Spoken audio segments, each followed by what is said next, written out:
To my new blog. तो कैसे हैं आप लोग।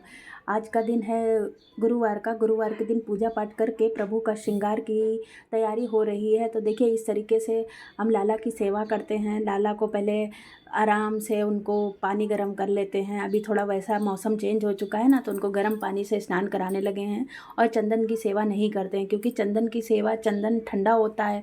अब वो थोड़ा बारिश के वजह से ठंडा हो गया है मौसम, इसलिए उनको हम चंदन नहीं लगाते हैं। बस इनको इस तरीके से सुलाते सुलाते उनको कोई भी कष्ट ना हो, और अंगुष्ठ के सहायता से उनको हम अतर की मालिश और पोंछना, स्नान कराना कराते हैं, क्योंकि उनको कष्ट ना हो, मतलब श्रम ना हो बिल्कुल भी प्रभु को। फिर स्नान करा देते हैं। स्नान कराते कराते हमने एक मंत्रों का भी उच्चारण कर लेते हैं, जैसे कि आय वासुदेवाय हरे परमात्मने प्रणतः क्लेशनाशाय गोविंदाय नमो नमः। कृष्णाय वासुदेवाय हरे परमात्मने प्रणतः क्लेशनाशाय गोविंदाय नमो नमः। बस उसी जल को फिर हमने अपनी आँखों पर आचमन किया और उनका प्रसाद लिया।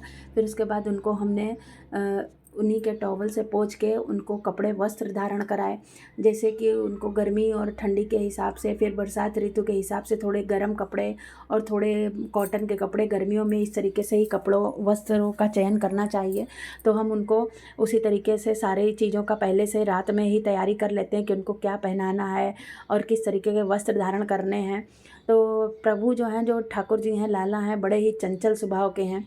उनका मतलब चंचलता, एक उनका जो रास करने का नियम है वो अलग ही है। तो उनकी मन इच्छा के अनुकूल ही हम लोगों को चलना पड़ता है। वो तो भाई जगत हरता है, पालन करता है, सभी के कष्टों को हरते हैं। भगवान सभी की मनोकामनाओं को पूर्ण करते हैं।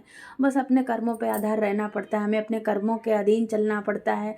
जिस तरीके से हम कर्म करते हैं बस उसी तरीके से हमको फल मिलना लगता है। बस ये है कि आप निगेटिव लोगों से दूर रहें। जब घर में निगेटिविटी, ये निगेटिव लोगों से ही मिलती है। मतलब कहा नहीं जाता है कि कान में अगर राधा नाम जाप में इतनी शक्ति है ना कि इंसान के नियम, उनके सारी मतलब सारी बाधाओं को हर लेती है। वो हर चीज़, वो कर सकता है, पा सकता है जो मतलब वो चाहता है। लेकिन उसके लिए आपको क्या है कि अपनी श्रम शक्ति बढ़ानी पड़ेगी। अपने कष्टों को दूर करने के लिए आपको उस रास्ते पर चलना पड़ेगा जो मतलब बहुत ही कठिन है, क्योंकि आज के समय में इंसान के पास समय नहीं है। और समय हमें प्रभु के लिए तो ज़रूरी निकालना चाहिए। निकाल के थोड़ा उनको समय देना चाहिए। जो वो, अगर हम उन्हें समय नहीं देंगे तो वो हमें समय नहीं देंगे। तो बस यही है कि प्रभु की सेवा और प्रभु की सेवा का पालन करते, प्रभु की इच्छा होती है वही होता है। हमारे सोचने या आपके सोचने से कुछ नहीं होता है। तो बस हमें तो सिर्फ कर्मों पर ध्यान रखना है और अपने अपने परिवार का ध्यान रखना है, समाज के हिसाब से चलना है।